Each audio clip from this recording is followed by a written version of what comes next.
बिस्मिल्लाहिर्रहमानिर्रहीम। अस्सलाम वालेकुम दोस्तों अमेरिका के दो F-18 फाइटर जेट्स फजा में ही एक दूसरे के साथ लड़ गए और तबाह हो गए। दोस्तों ये तस्वीर देखिए, दो जंगी जहाज हवा में ही, एक जहाज जो है वो दूसरे जहाज पर चढ़ जाता है, यानी अचानक मिड एयर कॉलिजन हुआ और चंद ही लम्हों में ये जहाज नीचे गिरने लगे। इनमें आग भड़क उठी और सिर्फ 10 सेकंड के अंदर ये दोनों जेट जमीन पर आ गिरे। और दोस्तों मैं आपको बता दूं कि दोनों तैयारों के जो पायलट हैं वो वक्त पर इजेक्ट करने में कामयाब हो गए और उनकी जान बच गई, लेकिन जंगी तैयारे जो है वो मुकम्मल तौर पर दोस्तों तबाह हो गए। और इस वाक़े के बाद ईरान की तरफ से जो बयान आया दोस्तों वो बहुत कुछ कह रहा है। सबसे पहले मैं आपको खबर की तफसील बताता हूँ। फॉक्स न्यूज़ के मुताबिक एक खौफनाक वीडियो में देखा गया कि इतवार के रोज अडाहो के mountain home air force base पर होने वाली gun fighter sky air show के दूसरे दिन अमरीकी बहरिया के दो EA-18G ग्रोवर जेट हवा में ही आपस में टकरा गए। अमरीकी बहरिया ने फॉक्स न्यूज़ डिजिटल को बताया कि चारों अमले के अरकान बाहिफाजत तैयारों से बाहर निकलने में कामयाब रहे और अब उनका तिब्बी मुआयना किया जा रहा है। हुकाम के मुताबिक ये टकराव तकरीबन दोपहर 12:10 पर हुआ, जब ये तैयारे एयर शो के दौरान फ़ज़ाई मुजाहरे कर रहे थे। यानी एयर शो के दौरान अमेरिका के अपने ही जहाज आपस में टकरा गए और यूं कहें कि एक जहाज दूसरे जहाज पर चढ़ गया।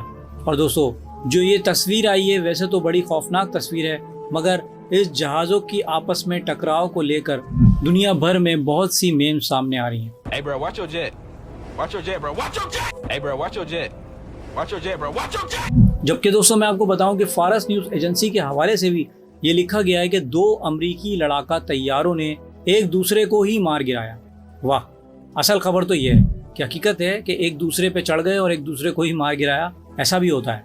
अडाहो रियासत में एक एयर शो के दौरान अमरीकी बहरिया के दो F-18 लड़ाका तैयारे हवा में ही टकरा गए। चारों पायलट बाहिफाजत जहाज से निकलने में कामयाब रहे, लेकिन दोनों फाइटर जेट्स धड़म से दोस्तों जमीन पर आ गिरे और उनमें धमाका हो गया। इसके बाद ईरान की तरफ से एक पोस्ट की जाती है। इस वीडियो को पोस्ट करते हुए लिखा गया, जब अमरीकी फौज अपनी अगली अहमकाना कार्रवाइयों के लिए तैयारी करती है तो वो दरअसल बच निकलने की मशक़ें कर रही होती है। यानी अमरीकी बहरिया हो या अमरीकी फ़ज़ाइया, वो अगले ऑपरेशन के लिए तैयारी तो करते हैं, लेकिन उनकी तैयारी ज़्यादातर इस बात पर होती है कि हमले से कैसे बचा जाए। यानी पायलट पहले ही इजेक्ट करने के लिए तैयार रहते हैं। ईरान ने यहाँ तंज करते हुए ये बात कही कि अमेरिका के जहाज और अमेरिका के पायलट बस इजेक्ट करना जानते हैं, लड़ना इतना अच्छा नहीं जानते, क्योंकि इस जंग में अमेरिका के एक के बाद एक तैयारे तबाह हुए। ये भी बताया जा रहा है कि इस जंग के दौरान ईरान ने तकरीबन 39 या 40 से ज्यादा अमेरिकी तैयारे तबाह किए और सिर्फ इन्हीं तैयारों की वजह से अमेरिका को अरबों डॉलर का नुकसान हो चुका है। और अब एयर शो के दौरान खुद अमेरिका की सरजमीन पर इसी नौयत का वाकया पेश आ गया। और दोस्तों जहां आम तौर पर जंग के दौरान तैयारी गिरने की खबरें आती हैं, वहां इस बार अमेरिका के अपने एयरबेस पर एयर शो के दौरान दो फाइटर जेट्स आपस में टकरा गए और टकराने के बाद वो इस तरह एक दूसरे से चिमट गए जैसे वो सदियों के बिछड़े हुए थे और उन्हें अलग होना फिर बहुत मुश्किल हो गया। पायलटों को फौरन समझ आ गया कि अब ये तैयारे क्रैश होने वाले हैं, इसलिए उन्होंने फौरन इजेक्ट किया।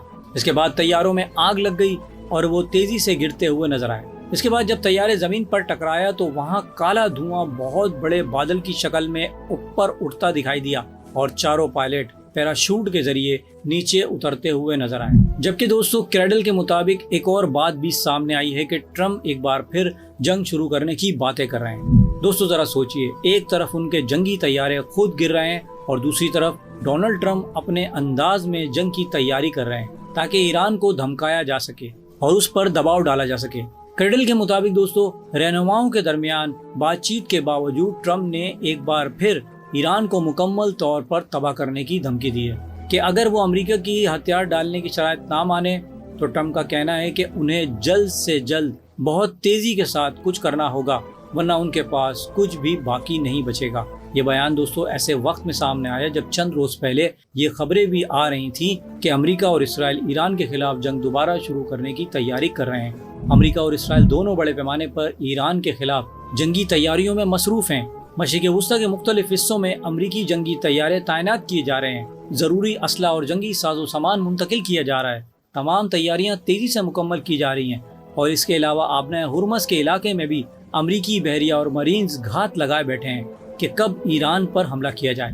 لیکن اسی دوران ایک اور خبر سامنے آتی ہے کہ امریکہ کا USS جیرارڈ آر فورڈ اب مشرق وسطی سے واپس بھاگنے لگا ہے اور یہ اب آبنائے ہرمز کے علاقے سے نکل کر واپس جا رہا ہے۔ کلیش رپورٹ کے مطابق USS جیرارڈ آر فورڈ ایک طیارہ بردار جنگی جہاز 326 دن تک سمندر میں رہنے کے بعد نارفوک واپس پہنچ گیا ہے۔ یہ ویتنام جنگ کے بعد کسی بھی طیارہ بردار جہاز کی سب سے طویل تعیناتی تھی۔ یہ جہاز جون 2025 میں بحر روم میں اپنی معمول کی تعیناتی کے لیے روانہ ہوا تھا، لیکن اس کی مدت مسلسل بڑھتی چلی گئی۔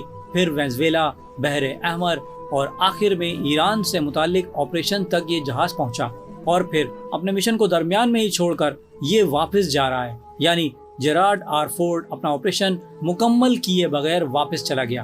اور دوستو یوں لگ رہا ہے کہ آہستہ آہستہ امریکی بحریہ کمزور پڑتی نظر آ رہی ہے۔ اس کی ایک بڑی وجہ یہ بتائی جا رہی ہے کہ موجودہ وقت میں آبنائے ہرمز کے علاقے پر ایران کا اثر رسوخ بہت مضبوط ہے۔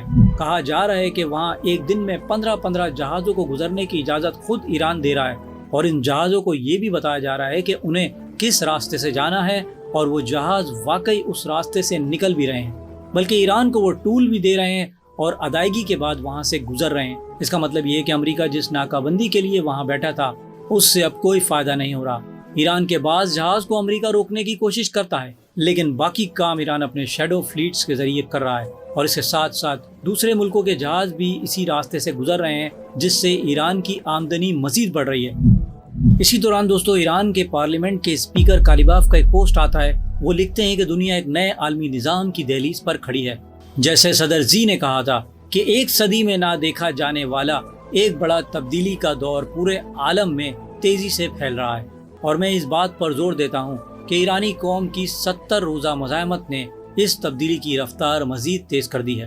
مستقبل گلوبل ساؤتھ کا ہے، یعنی اب یہ دنیا کسی ایک کی حکمرانی والی دنیا نہیں رہے گی، اور نہ اب ایک ہی طاقت ہر چیز پر قابض ہوگی، اور نہ ایک ہی سپر پاور سب پر حکمرانی کرے گی، بلکہ اب ایک ساتھ کئی سپر پاور آمنے سامنے آ سکتی ہیں، اور یہی ملٹی پولر ورلڈ کی شروعات ہے۔ اور کالیباف کے مطابق اس تبدیلی کی ابتدا ایران کی اس جنگ سے ہوئی، کیونکہ اس جنگ میں ایران نے جس طرح سے امریکہ کے سامنے ڈٹ کر مقابلہ کیا اور اب بھی مضبوطی سے کھڑا ہے، اور وہ دنیا کو ایک نیا پیغام دے رہا ہے۔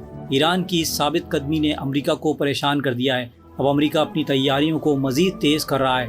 امریکہ اپنی فوج کو مشرق وسطی میں تعینات کر رہا ہے اور بڑے پیمانے پر جنگی حکمت عملی بنا رہا ہے۔ لیکن اسی دوران امریکہ کے اندر ایک ایئر بیس پر اس کے اپنے جنگی طیارے جو ہیں وہ کریش ہو کر گر جاتے ہیں، اور عام طور پر دوستو امریکہ کے فائٹر جیٹ اس طرح سے مڈ ایئر میں ٹکرا کر کریش نہیں ہوتے، اور خاص طور پر اس وقت جب ایئر شو ہو رہا ہو اور دنیا کو یہ دکھایا جا رہا ہو کہ امریکہ کی فوج کتنی طاقتور ہے اور وہ اپنے طیاروں کو کتنی مہارت سے اڑا سکتی ہے۔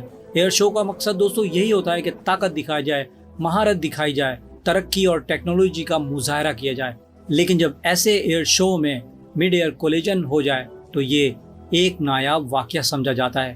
عام طور پر ایسا نہیں ہوتا کہ دو طیارے ہوا میں ہی ٹکرا جائیں، مگر دوستو یہاں دو جہاز آپس میں ٹکرا گئے اور صرف 10 سے 20 سیکنڈ کے اندر نیچے آ گرے، اور ملینز آف ڈالر کا نقصان ہو گیا اور پائلٹوں کو فوراً ایجیکٹ کرنا پڑا۔ اور اسی وجہ سے ایران نے بھی یہ کہا ہے کہ امریکہ اور اس کی فوج نئے آپریشن سے پہلے ایسے ہی چیزیں دکھا کر دباؤ بنانے کی کوشش کرتے ہیں، لیکن اصل بات یہ ہے کہ وہ صرف ایجیکٹ کرنا جانتے ہیں، وہ خاص کچھ نہیں کر سکتے۔ اور دوستو یہ بات جو ہے ایران کی طرف سے کہی گئی۔ دوستو اب تک کے لیے اتنا ہی، ملتا ہوں نیکسٹ اپڈیٹ کے ساتھ، تب تک کے لیے اللہ حافظ۔